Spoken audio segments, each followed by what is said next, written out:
வணக்கம் மக்களே, welcome to பிம்போம் story box. இன்னைக்கு நம்ம சேனல்ல கேட்க போற சிறுகதையின் தலைப்பு மலை அரசி. வாங்க கதையை ஸ்டார்ட் பண்ணலாம். ஒரு ஊர்ல மகேந்திரவர்மன்னு ராஜா இருந்தாரு. அவரோட ஆட்சியில பசி பஞ்சோன்னு எதுவுமே இல்லாம மக்கள் ரொம்பவே நிம்மதியா வாழ்ந்துட்டு வந்தாங்க. மக்களுக்கோ இல்ல நாட்டுக்கோ எந்த பிரச்சனையும் வராம ராஜா ரொம்ப நல்லா பார்த்துக்கிட்டாரு.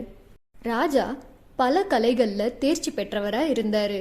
கவிதை, ஓவியம், நாட்டியம், சமையல் கலைன்னு எல்லாத்துலேயுமே சகலகலா வல்லவனா இருந்தாரு. ஆனா இது எல்லாத்தையும் விட அவர் ஒரு கவிஞரா ரொம்பவே பிரபலமா இருந்தாரு. அவரோட கவிதைகள்லாம் வெறும் வார்த்தைகளா இல்லாம ஒரு ஓவியம்க்கு உயிர் பெற்றா எப்படி இருக்குமோ அந்த மாதிரி இருக்கும். ஒரு முறை ராஜாவோட தர்பாருக்கு வந்த ஒரு ஓவியர் அங்க ஊர்ல இருக்கிற ஒரு மலைத்தொடரோட ஓவியத்தை ராஜாவுக்கு அன்பளிப்பா கொடுத்தாரு. அந்த ஓவியத்தை பார்த்ததும் ராஜா மெய்மறந்து போனாரு. ஒரு மலை மேல பசும் புல்ல கம்பளி போல போர்த்தி இருக்க அந்த மலையோட உச்சியில ஒரு கோயில ரொம்ப தத்ரூபமா அந்த ஓவியர் வரைஞ்சிருந்தாரு. அந்த ஓவியத்தை பார்த்ததும் ராஜாக்கு வேற ஒரு உலகத்திலேயே கால் எடுத்து வச்சது போல ஒரு உணர்வு தோணுச்சு. உடனே அந்த இடத்துக்கு போகணுங்கிற ஆவல் அதிகமாச்சு. ராஜா அடுத்த நாள் அந்த மலை ஸ்தலத்துக்கு புறப்பட்டாரு. ஒரு நாள் முழுக்க பயணப்பட்டதுக்கு அப்புறம் ராஜா அந்த மலை கோவில அடைஞ்சாரு. அந்த அழகுல மெய் மறந்து அங்கேயே கொஞ்ச நேரம் உட்காந்து ரசிக்க ஆரம்பிச்சாரு. கண்ணாடி போல தெளிந்த ஒரு ஓடை அந்த மலையோட பாதாளத்துல ஓடிக்கிட்டு இருக்க அந்த மலையோட அழக பிரதிபலிச்சுக்கிட்டு இருந்தது. இந்த அழக ராஜா வார்த்தைகளா மாத்த முயற்சி பண்ணப்போ அவருக்கு சரியான வார்த்தைகள் சிக்கவே இல்லை. கண்ணுல பாக்குற அந்த மலையோட அழக வார்த்தைகளால விவரிக்க சரியான வார்த்தைகள் கிடைக்காம தடையா இருந்தது. அப்போ அந்த வழியா போன சில காட்டுவாசிங்க ராஜாவை பார்த்து அவர்கிட்ட வந்தாங்க. ராஜாவும் அவரோட பிரச்சனைய அவங்க கிட்ட சொன்னதும் அந்த கூட்டத்துல இருந்த ஒரு காட்டுவாசி அவர் கையில இருக்க ஒரு தொலைநோக்கு கருவியை ராஜா கிட்ட கொடுத்து, இது வழியா பாருங்க ராஜா, உங்க குழப்பத்துக்கு ஒரு தீர்வு கிடைக்கும் அப்படின்னு சொன்னாரு. ராஜாவும் அதே மாதிரியே அந்த தொலைநோக்கு கருவியை வாங்கி மலையோட தொடர்களை பார்க்க ஆரம்பிச்சாரு.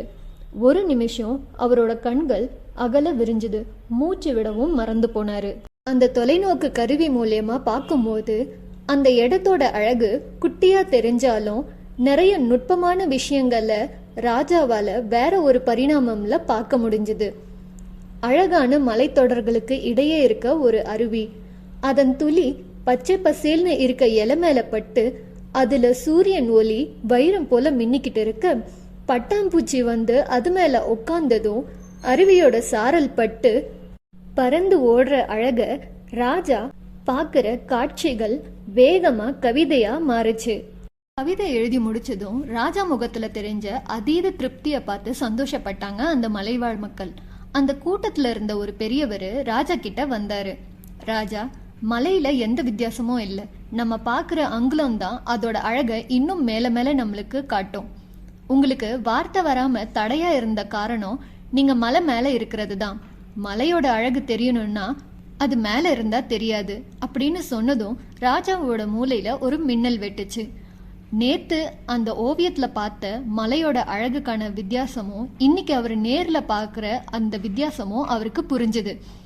உடனே அந்த வயசானவரோட அறிவுரைக்கு ஏற்ப ராஜா அந்த மலைய ஒரு அங்குலத்துல இருந்து ரசிக்க ஆரம்பிச்சாரு.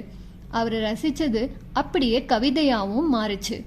கடைசியா அந்த மலை கோயிலுக்கு வந்த ராஜா மகேந்திரன் அந்த கோயில் செவர்ல அந்த வயசானவர் சொன்ன தத்துவத்தையும் அவரு எழுதின ஒரு கவிதையையும் அந்த கோயில் செவத்துல எழுதி வச்சாரு.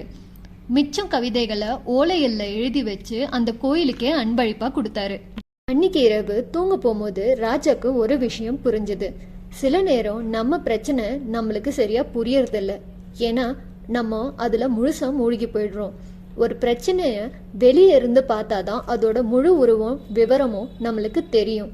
இந்த விஷயத்த ராஜாக்கு ரொம்ப எளிமையா சொல்லி கொடுத்த அந்த மலைவாழ் மக்களுக்கு மனசார நன்றி சொல்லி ராஜா நிம்மதியா தூங்க போனாரு.